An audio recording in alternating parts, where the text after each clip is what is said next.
The hip-shifted pelvic tilt is the fifth movement of the MamasteFit Birth Prep Circuit. In this movement, we're going to bring a yoga block underneath one knee to elevate it while the other knee is down on the floor. And then I'm going to shift my weight towards that elevated hip. What we're trying to create is this closed hip position here with this femur bone and this pelvis are less than 90 degrees and an open hip position on the leg that's down on the floor. So we have greater than 90 degrees on the lower leg. In this hip shifted position, I'm going to think round in the back, so push the belly and chest away from the floor.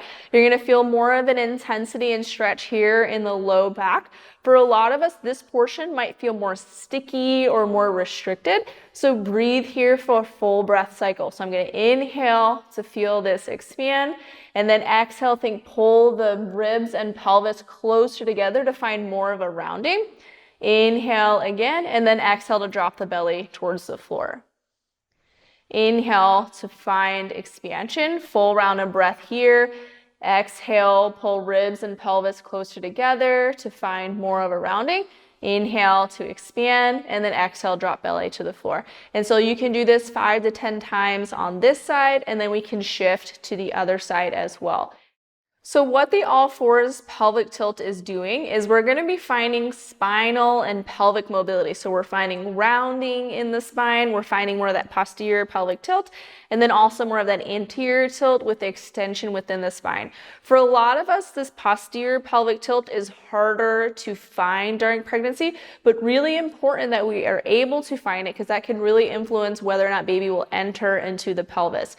And so we want to emphasize this position because for a lot of us is more sticky or restricted and a little bit less focus on the extension portion. But again, we want full movement within the spine, so doing both is important.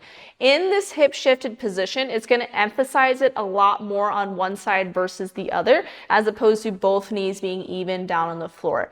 This position is also shifting the pelvis into more internal rotation on one side and external rotation on the other. And so we're going to be focusing more on opening the lower mid pelvis on that elevated hip, which for a lot of us can be a little bit harder to open as well. So we're combining that posterior pelvic tilt and internal rotation and adding spinal and pelvic mobility to find movement, which is a huge component of birth.